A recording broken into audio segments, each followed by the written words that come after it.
충성된 증인 버가모 교회 안디바에 대해서 좀 우리가 은혜를 나누고자 합니다.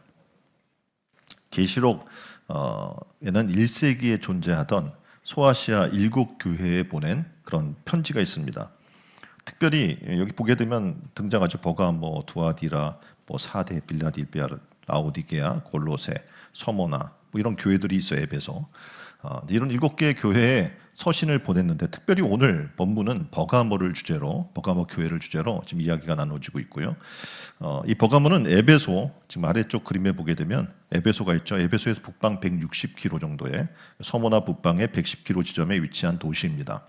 특히 버가모는 사법권과 그리고 사형 집행권을 가진 도시입니다. 그래서 스스로 뭐라고 이야기했냐면 우린 정의의 칼이다 라고 얘기하는 그런 지역이었습니다. 당시 로마 제국의 상징은 정의의 칼이었습니다. 그중 본문 이 12절에 보면 버가모의 교회를 향해서 말씀하시는 주님의 말씀이 있는데 이렇게 얘기하죠. 좌우의 날선 검을 가지신 분이라고 특별히 지목해서 좌우의 날선 검을 가진 분이라고 표현을 하고 있는 것을 우리가 볼 수가 있는데, 좌우의 날선 검을 가지신이라는 표현은 세상을 지배하고 다스리는 것이 지금 얘기한 것처럼 정의의 칼 이렇게 얘기하는 것처럼 로마의 황제가 아니라 예수 그리스도가 바로 정의의 칼이시다라고 하는 걸 얘기하고자 하는 겁니다. 그래서 계시록 1장 16절에 보게 되면 그의 오른손에 7별이 있고 그리고 그의 입에 좌우의 날선검이 나오고 그 얼굴은 해가 힘있게 비치는 것 같더라 라고 표현을 하고 있죠. 그래서 그 입에서 나오는 날선검은 그리스도의 말씀을 이야기하고, 히브리서 기자도 하나님 말씀을 날선검에 비유해주고 있습니다. 히브리서 4장 10절에 보면 하나님의 말씀은 살아있고 활력이 있어 좌우의 날선 어떤 검보다 예리하여 혼과 영과 및 관절과 골수를 찔러 쪼개기까지 하며 또 마음의 생각과 뜻을 판단하나니라고 이야기하고 있죠. 좌우의 날선 검인 이 하나님의 말씀은 이 말씀을 순종하는 사람에게는 축복이에요. 근데 반면에 양날이 있죠. 다시 말해서 말씀을 거절하는 사람에게는 심판이 있다라는 겁니다. 버가모 교회가 바로 서기 위해서 하나님께서 지금 두 가지의 이야기를 해주고 있는데, 하나님 말씀으로 자신을 살펴라, 그리고 성찰한 교회가 되라. 또 하나는 하나님의 심판, 양날선검이니까 심판이 칼이 다가올 때 당당하고 부끄럽지 않게 하나님의 말씀 가운데 서는 교회가 되라 라는 겉면의 말씀을 지금 해주고 있는 겁니다. 지금 이 버가모는요 문화의 도시였습니다. 그래서 알렉산드리아라고 하는 도시는 여러분 많이 알려져 있는데 그 다음으로 유명한 도서관이 바로 이곳에 있었습니다. 이 도서관에는 한 20만 권 이상의 양피지 두루마리가 소장되었다는 건 굉장한 거거든요. 그리고 이 버가모는 특징 중에 하나가 뭐냐면 종교의 중심지였습니다. 그러니까 수많은 신전이 있는 거예요. 지금 그림을 보시면 제우스 신전, 아테네 신전, 디오니우소스 신전 이러한 신전들이 질비하게 놓여 있을 뿐만 아니라 로마의 황제에게 또 똑같이 신격화해서 충성을 강요하는 그런 지역이었습니다. 당시에 버가모에 초대 감독이 있어요. 교회 감독이 있는데 누구냐면 가이오라고 많이 들어보셨을 거예요. 가이오입니다. 그리고 후임이 바로 이 오늘 본문에 등장하는 안디바입니다. 안디바가 감독이었어요. 그래서 안디바는 바울의 후계자인데 로마의 핍박과 박해가 있을 때 그때 순교를 당하게 됩니다. 특히 이 버가모 도시를 여러분이 방문하게 되면 거대한 우상신전의 시장터인 아크로폴리스 산 아래서 믿음을 지켰던 이 버가모 공동체를 기념하기 위해서 비잔틴 시대에 세워진 붉은 벽돌 교회라고, 본래는 이 자리가 태양의 신이 있던 세라피스 신전터였습니다. 그러니까 지옥의 터라고 얘기하는 그런 신전터였어요. 근데 이 신전의 규모는 가로 100 그리고 세로 260m에 이르고 높이도 20m에 달해서 규모가 굉장히 웅장한 편이었는데, 지금 여러분이 버가모 교회의 이제 장소를 방문하게 되면 이렇게 터만 남아 있어요. 그래서 커다란 건물의 벽체만 남아 있는 것을 보실 수가 있습니다. 14절로 15절에 보면은 이 버가모 교회에 대한 책망을 두 가지로 해주고 있습니다. 이 교회가 책망을 두 가지로, 칭찬도 듣지만 책망을 두 가지로 듣는데, 하나는 이 교회가 발람의 교훈을 지키는 자들이 있다라는 책망을 듣습니다. 또 하나는 니고라당의 교훈을 지키는 자들이 있었다라는 또한 책망을 듣게 되는 거죠. 그러니까 니고라당은요 당시에 구원은 영적인 것이다, 육체의 행위를 부정하는 사상을 갖고 있어서 그래서 영적으로 순수만 하면 되고요. 그리고 육적으로 즐겨도 된다라고 하는 쾌락주의 사상 가운데 빠져 있었던 겁니다. 그러니까 니골라가 초대교회 7 집사 중에 하나였어요. 그런데 후에 이 사람이 어떻게 해요? 이단으로 빠지게 된 것이죠. 그래서 오늘 우리가 살아나가면서 우리의 삶을 굉장히 주의해야 될 것들, 이단의 교훈으로부터 우리를 지켜야 할 것들을 지금 성경은 지혜를 가져라라고 얘기해 주는 겁니다.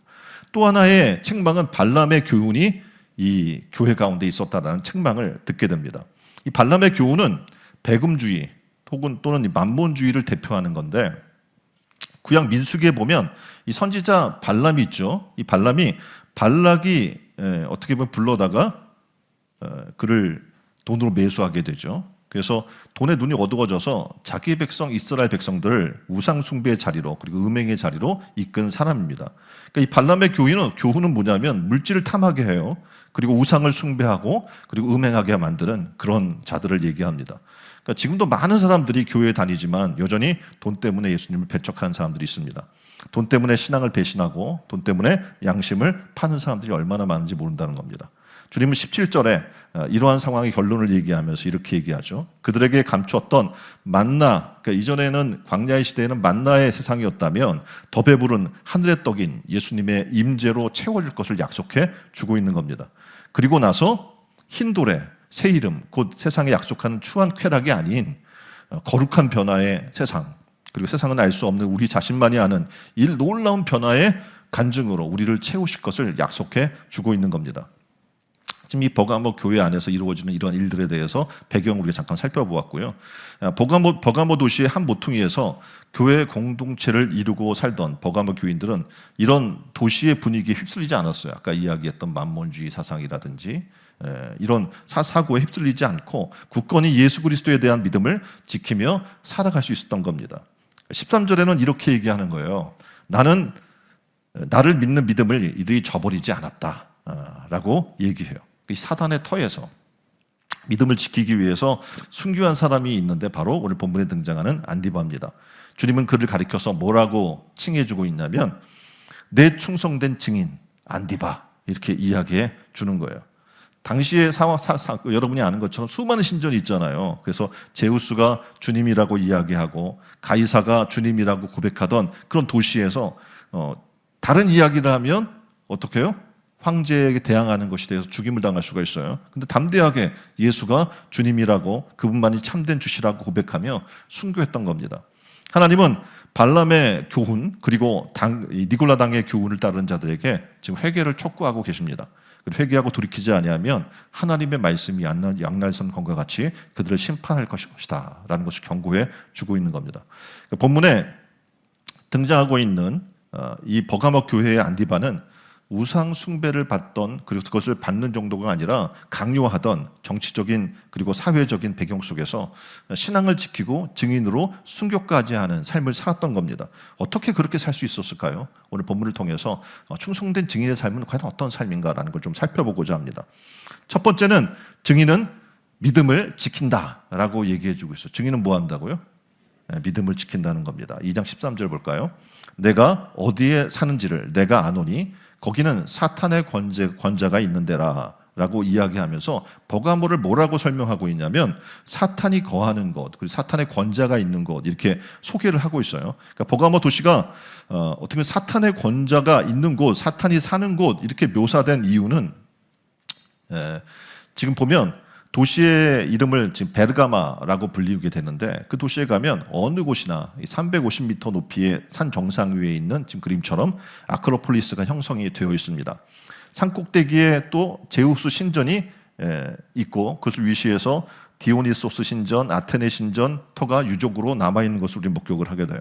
그러니까 버가모가 헬라의 영향을 굉장히 많이 받은 지역이었고요. 그리고 헬라의 많은 신들이 그대로 그곳에서 숭배되던 장소였던 겁니다. 그래서 아테네 신전터는 동시에 로마 황제를 숭배하기 위한 아우구스투 신전터로 동시에 사용된 흔적이 남아 있습니다.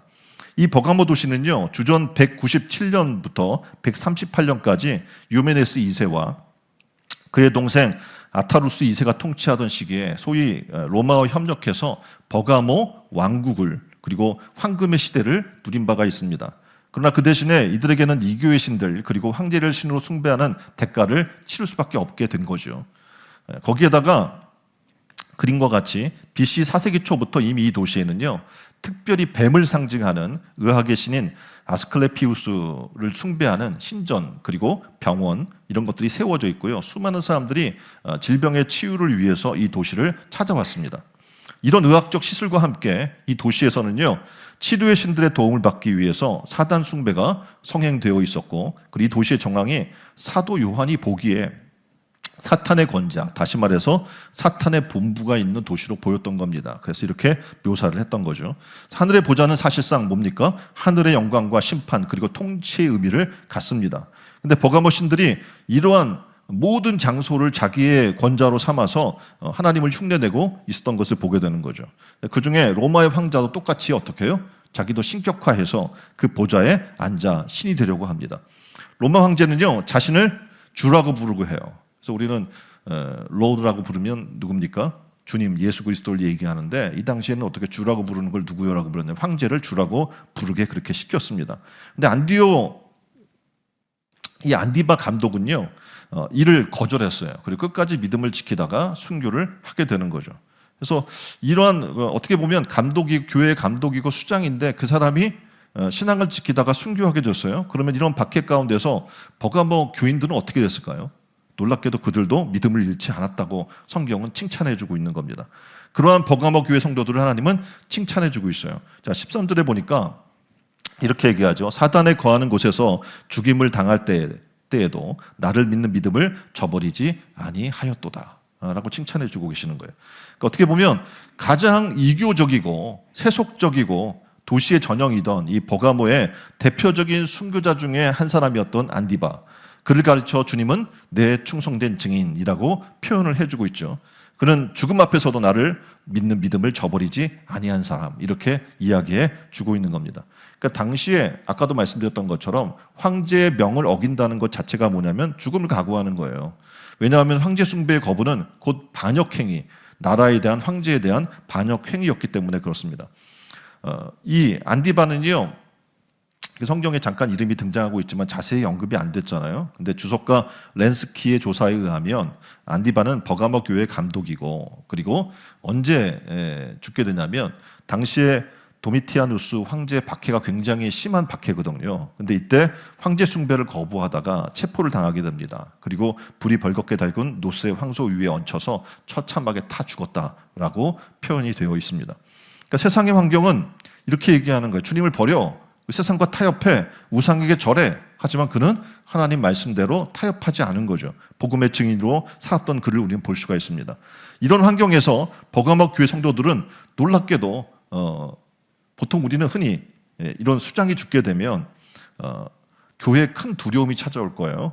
죽음이 얼마나 무섭겠습니까? 그래서 인간이 갖는 가장 큰 공포이고 두려움인데, 어떤 사람은 아마 그 죽음을 보면서 생각했을 거야. 신앙을 지키려면 저렇게 죽을 수 있어? 나는 그렇게 못할 것 같아 라고 실망하거나, 또는 슬픔에 잠기거나, 이렇게 열심히 믿었는데 그 사람을 저렇게 죽게 하다니 라고 원망하는 사람이 있었을지도 모릅니다. 그런데 버가모 교회가 보여준 신앙의 태도는 너무 놀라운 거예요. 왜냐하면 그럼에도 불구하고 그들은 믿음을 지켰기 때문에 그렇습니다. 그러니까 죽음의 공포는 두렵지만 그럼에도 불구하고 그들은 신앙을 지켰다라는 게 바로 오늘 성경의 표현입니다. 초대 어떻게 보면 교부들 가운데에도 수많은 이런 사람들이 등장을 해요. 예를 들면 폴리캅이라고 하는 사람이 있습니다. 사도 요한의 제자이고 2세기 초중엽의 서마나 교회의 감독이었던 그가 86세까지 하나님을 위해, 교회를 위해 잘 섬기는 사람이었습니다. 그는 믿는 사람들은 물론하고 또 믿지 않는 사람까지, 심지어 기독교를 핍박하던 사람까지도 그를 존경할 정도로 그렇게 바른 신앙의 삶을 살던 사람이에요.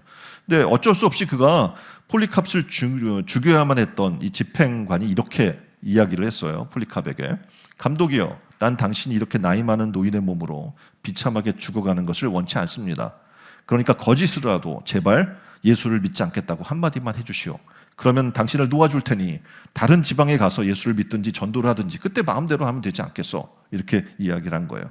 그때 폴리카르는 이렇게 답합니다. 86년 동안 나는 그분을 섬겨왔고 그분은 내게 아무런 잘못도 없고 거짓말하신 적도 없습니다. 근데 내가 어떻게 그분, 나의 왕을 모독할 수 있겠습니까? 하고 세계와 교회를 위하여 2시간 동안 큰 소리로 기도한 후에 화형을 당했다고 합니다. 충성된 증인은 이런 겁니다. 어떤 핍박과 위협 앞에서도 믿음과 신앙을 지키는 사람인 겁니다. 고난 당하는 자를 위한 가장 큰 위로는요, 야, 우리가 예수님 잘 믿으면 고난이 없을 거야. 또는 야, 지금 어렵지만 곧 나아질 거야. 이런 말을 해주는 게 절대 아니라는 겁니다. 도리어 앞으로 자신에게 다가올 고난 앞에서 하나님을 의지해서 믿음으로 바로 설 것을 격려하는 것이라고 이야기합니다. 어떤 환경에서도 주님을 믿는 믿음을 굳게 지키는 사람은 가장 하나님 앞에 섰을 때 칭찬받는 사람일 겁니다. 그래서 신촌 은혜로운 성도님들은요, 어떤 환경에서도 믿음을 굳게 지키는 그 하나님 앞에 섰을 때 칭찬받는 사람들이 다 되시기를 주님의 이름으로 축원드립니다. 두 번째 뭐라고 얘기하냐면 증인은 사명을 지킵니다. 본문 13절에 보면 이렇게 얘기하죠.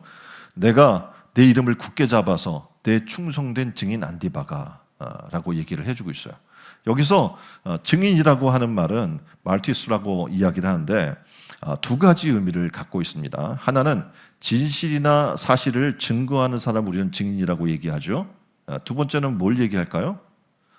순교자라는 뜻입니다. 그래서 13절에 이렇게 얘기해요.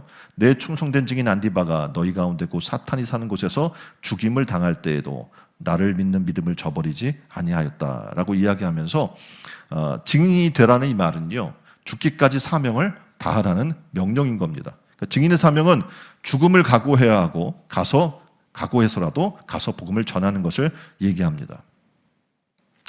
한 이야기를 해드릴 텐데, 천년된 삼나무 루다의 이야기라고 하는 얘기가 있어요. 1997년 12월 10일에 줄리아 버터플라이 힐이라고 하는 23살 난 처녀가 61m 높이 나무에 올라갔습니다. 벌목 위기에 처한 천년된 삼나무 루나를 지키기 위해서였습니다. 믿기지 않겠지만 그녀는 738일 동안 그 나무 위에서 버텼습니다. 나무에 올라간 지 2년이 지난 99년 12월 18일에 천년된 삼나무 루나를 영구히 보존한다는 공식적인 서류가 작성되고 나서야 그녀는 나무에서 내려오게 됩니다. 이 이야기를 담은 여러 가지 책들이 등장을 해요. 예를 들어서 동화도 나와요. 루나와 나. 그리고 수필 간증집처럼 나무 위의 여자라고 하는 책이 나옵니다. 루나와 지금 힐의 이야기를 담은 거죠. 루나 주변에는 나무 보호를 위한 6제곱미터의 영구 완충지대가 만들어지게 됐고, 천년된 삼나무 루나는 벌목 위기에서 벗어나 그 생명을 지키게 됩니다. 그러니까 루나를 지키기 위해 줄리아는요, 자신의 몸을 아끼지 않았어요. 나무 위에 60여 미터 높이에 가로 1.8m, 세로 2.4m 크기의 오두막을 짓습니다. 그리고 거기서 추위와 공포 그리고 세상의 무관심과 싸우게 됩니다. 60여 미터 높이의 나무 위에서 맞은 폭풍우는 당연히 위험했겠죠. 그런데 루나를 배려했던, 그러니까 이 나무를 베려고 했던 목재회사는 나무 바로 위에 헬리콥터를 띄워서 강력한 바람으로 얘를 떨어뜨리려고 한 거예요. 그런 위협도 강했어요. 그런데 이게 구하지 않습니다. 그러면서 2년간을 버팁니다. 그러면서 줄리아의 손과 발에는 마치 손에 옹이가 생긴 것처럼 구두살이 박히고 동상이 걸렸다 풀렸다 반복했고, 손가락과 발가락에는 갈색과 초록색 물이 들었습니다. 갈색 물은 나무 껍질 때문이었고 초록색 물은 이끼 때문이었습니다. 줄리아가 이처럼 고통을 감내하면서 몸을 사리지 않고 이 나무를 지키려고 했는데, 어떻게 보면 이 부모가 그런 분이에요. 누구냐면 전국을 순회하며 목회하던 전도사인데, 전도사 아버지를 따라다닌 덕에 나무와 숲의 소중함을 알게 되었고, 그리고 소중한 것을 지키려면 대가를 치러야 한다는 것은 너무나 잘 어렸을 때부터 보고 배웠던 것입니다. 결국 온몸을 던진 호소는요, 사람들의 무관심을 깨우게 되었고, 그리고 형성된 여론의 압박으로 퍼시픽 목재 회사로부터 루나를 살리겠다는 공식적 선언을 하도록 이끌어냅니다. 결국 2년이라고 하는데 시간을 보낸 거라고 이야기하지만 사실상 목숨을 건 거예요. 천년된 삼나무 루나를 결국 그의 희생과 헌신으로 지켜낸 거죠. 그렇다면 우리의 지금 이 여인을 보면서 생각하게 되는 거예요. 우리는 과연 복음을 위해 어떤 삶을 살고 있는가? 우리는 과연 내 삶의 가장 소중한 것을 제대로 지키고 있는가? 그것들을 지키기 위해 과연 나는 무엇을 하고 있는가? 목숨까지 거는 이 여인처럼 그런 삶을 살 수 있을까? 사명이란 무엇일까요? 사명이란 내가 그것을 위해 살고 그것을 위해 죽을 수 있고 인생의 높은 그것이 목표이고 이념이고 가치가 되는 겁니다. 증인의 사명은 뭡니까? 바로 복음을 증거하는 거죠. 그리고 그 일을 위해 살고 그 일을 위해 죽겠다고 각오한 사람들인 거예요. 우리는 누구냐면 바로 복음의 증인으로 부름받은 사람입니다. 예수님의 마지막 명령도 뭐예요? 땅끝까지 이르러 내 증인 되라는 겁니다. 자, 하나님의 은혜의 복음을 증거하는 일, 그것이 바로 우리 증인된 자의 사명입니다. 자, 바울을 봅시다. 바울은 로마에 이르기까지 주의 복음을 전하는 것이 자신의 사명이라고 생각했고 수많은 죽음의 위기를 그는 아무렇지도 않게 감당해 나갑니다. 우리의 신앙의 삶이 믿음으로 굳게 서기 위해서 또 복음의 증인의 삶을 살기 위해서 과연 우리 하나님의 은혜의 증거를 전하기 위해서 복음의 증거를 전하기 위해서 과연 우리는 어떤 삶을 살고 있는가? 오늘 우리는 주어진 복음의 전파 사명은 일상 그 어느 것과 바꿀 수 없는 귀중한 사역임을 깨달으시길 바랍니다. 사도 바울은 복음 전파를 위해서라면 나는 그 어떤 것도 내 목숨을 관제로 내어줄지라도 기쁘다라고 이야기했던 사람입니다. 고린도후서 11장 28절은 이렇게 얘기합니다. 이 외의 일은 고사하고 오히려 날마다 내 속에 눌리는 일이 있으니 곧 모든 교회를 위하여 염려하는 것이라. 바울의 염려는 바로 교회고 하나님의 복음을 전하는 일이었습니다. 사명자는 내게 유익이나 이득이 있을 때 충성한 사람이 아닙니다. 사명자는 사람의 기준을 갖고 살지도 않습니다. 사명자는 사람에게 잘 보이기 위해 살지도 않습니다. 사명자는 내가 지금 누구를 위해 살아왔고 또 미래에 누구를 위해 살아갈 것인가를 명확한 대답을 가지고 사는 사람을 얘기합니다. 오늘 본문에 등장하는 충성된 증인 안디바처럼 우리 모두가 주님의 증인된 사명을 잘 감당하는 그런 신촌 은혜로운 교회 성도들이 다 되기를 주님의 이름으로 축원드립니다. 자, 세 번째는 이렇게 얘기해요. 증인은 주님과 동행하는 사람이에요. 믿음의 조상 아브라함의 이야기를 여러분 너무나 잘 알고 있습니다. 아브라함은 어디를 가든 주님이 자신과 동행한다는 사실을 믿었습니다. 그래서 자기의 본토 친척 아비집인 갈대아 우르를 떠나라고 명령했을 때도 과감히 그것을 떠날 수 있었어요. 왜냐하면 하나님께서 나와 함께 하신다는 사실을 믿었기 때문에 그렇습니다. 그리고 지금 그림에 나와 있는 것을 보면 여정이에요. 갈대아 우르로부터 시작해서 쭉 떠나서 하나님이 어떻게 보면 제대로 가르쳐주지 않은 땅 가라고 해서 떠나라고 해서 떠났고 하나님이 가라고 하신 그 땅을 갔던 여정입니다. 수십 년의 고난의 삶을 살면서 그가 인내할 수 있었던 단 한 가지 뭐냐면 하나님이 나와 함께 하신다는 사실이었습니다. 오늘 본문의 주인공 안디바 역시 사단의 우겨쌈 속에 살던 사람이에요. 그래서 그 지역이 뭐라고 그랬어요? 우상의 사단의 권자가 있는 그리고 수많은 하나님을 믿는 것에 대한 핍박이 있는 그리고 결국은 순교해야 하는 상황 가운데 처해 있었음에도 불구하고 그는 끝까지 증인으로의 사명을 다할 수 있었던 겁니다. 근데 그 설명을 뭐라고 하고 있냐면 하나님이 그와 함께 하신다는 사실을 그는 믿었다라고 얘기하는 겁니다. 증인의 삶은 단 한 가지가 있어야 돼. 뭐냐면 하나님이 나와 함께 하신다는 사실을 믿지 못하면 우리는 증인된 삶을 살 수가 없습니다. 요한 웨슬리라고 한 사람이 있어요. 요한 웨슬리가 마지막 임종을 맞을 때였습니다. 수많은 사람들이 모여서 그의 임종을 지켜봅니다. 그때 그는 이렇게 간증합니다. 무엇보다 전능하신 하나님은 우리와 함께 계십니다. 왜냐하면 그는 당시에 부흥을 일으켰고 어떻게 보면 영국 교회를 개혁했고 그리고 어떻게 보면 감리교회 주도적인 인물이었잖아요. 그래서 어떻게 보면 당시 시대를 이끌던 인물인데 그가 죽으면 나머지 사람들은 어떻게 됩니까? 많이 흔들릴 거잖아요. 조직도 하고 전체적인 체계를 정비한 사람인데 그래서 그가 마지막에 얘기하는 거예요. 우리가 무엇보다도 전능하신 하나님 우리와 함께 계신다는 사실을 믿어야 합니다. 내가 떠나도 하나님은 어떻게 해요? 남겨진 여러분과 함께 하십니다. 라는 걸 얘기한 거예요. 하나님이 함께 하시는 사람은요, 주어진 사명을 완수할 수 있게 됩니다. 주님께서 함께 하심으로 무슨 일을 할 수 있는 능력이 임하게 되는 거예요. 그래서 주님과 늘 함께하는 신촌 은혜로운 교회 성도님들이 다 되기를 주님의 이름으로 축원드립니다. 자, 마지막 네 번째는 증인은 주님의 기쁨이 된다는 거예요. 주님을 증거하는 삶을 살라고 명령하셨는데 그 일을 잘 감당해요. 그러면 주님이 얼마나 기쁘시겠습니까? 주님의 기쁨이 되는 사람은요, 그림처럼 지금 보면 성전 앞에 나와 세리를 비난해요. 그리고 자신은 저들과 다르다고 큰 소리로 기도를 합니다. 증인은 이렇게 바리새인처럼 외식하는 사람들이 아니고 자신의 잘남을 드러내는 사람도 아닙니다. 그러니까 사람에게 영광을 구하는 사람이 아니라는 얘기죠. 레오나드 에리분 힐이라고 하는 사람이 있어요. 이 사람이 뭘 얘기하냐면 그리스도인의 삶은 쉽지 않습니다. 그리스도인의 삶을 쉽다고 말하는 사람은요, 그는 세상과 타협하는 사람이거나 그리스도인의 삶이 무엇인지 전혀 모르는 사람입니다 라고 이야기를 했어요. 맞습니다. 그리스도의 삶은 쉽지 않은 거예요. 예수 믿으면 편해지고 만사형통하고 그러지 않습니다.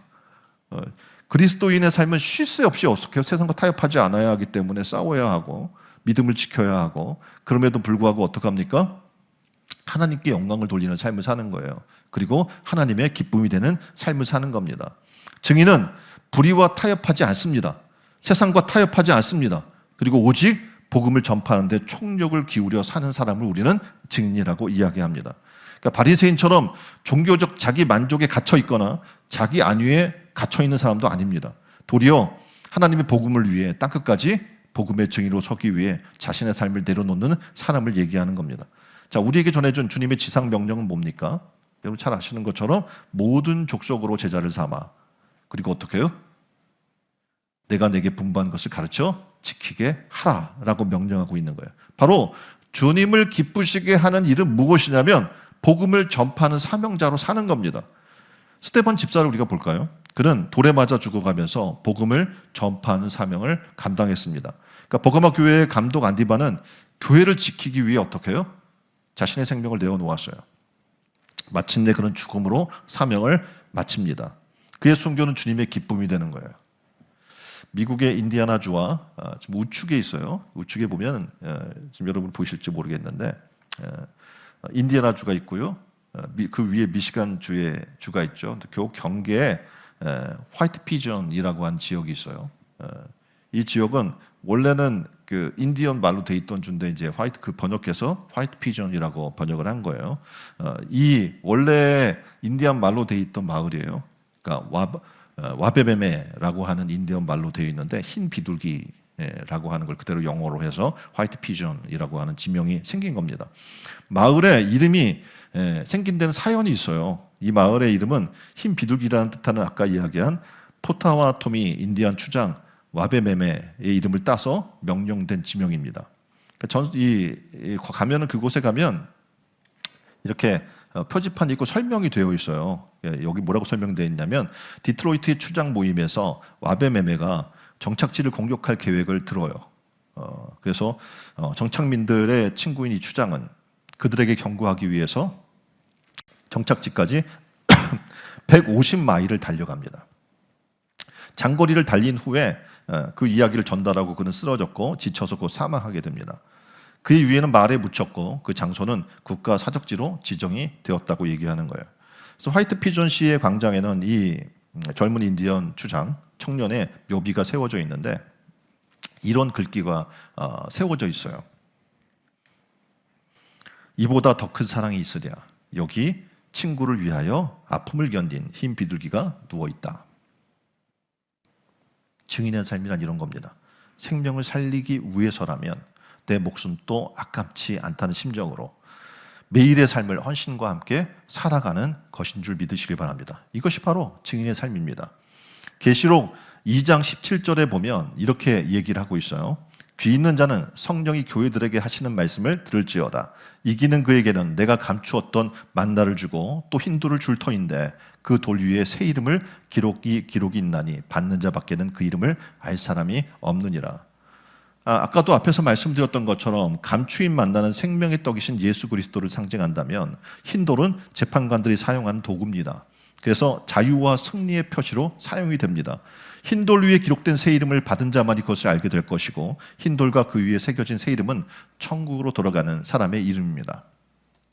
버가모 감독 암디바처럼 충성된 증인이 되기를 바랍니다. 믿음을 지키고 사명을 지키고 그리고 주님과 동행하고 주님의 기쁨이 되고 그리고 모든 사람들에게 십자가의 사랑을 전해서 주님 앞에 섰을 때 잘했다 충성된 종아라고 칭찬받을 수 있는 신촌 은혜로운 교회 성도들이 다 되기를 주님의 이름으로 축원드립니다. 우리는 지금 증인의 달을 살고 있습니다. 그래서 우리가 증인이라는 것을 자꾸 지금 되새기는 거예요. 우리는 증인입니다. 증인은 어떤 삶을 살아야 하냐고요? 아까 말씀드린 것처럼 믿음을 지켜야 하고 사명을 지켜야 하고 주님과 동행해야 되고 주님이 기쁨이 되는 삶을 살아야 하는 겁니다. 이 시간 다 함께 기도했으면 좋겠어요. 하나님, 우리가 그런 삶 살게 해주시고 그런 증인 되게 하여 주옵소서. 다 같이 한 목소리로 기도하십니다.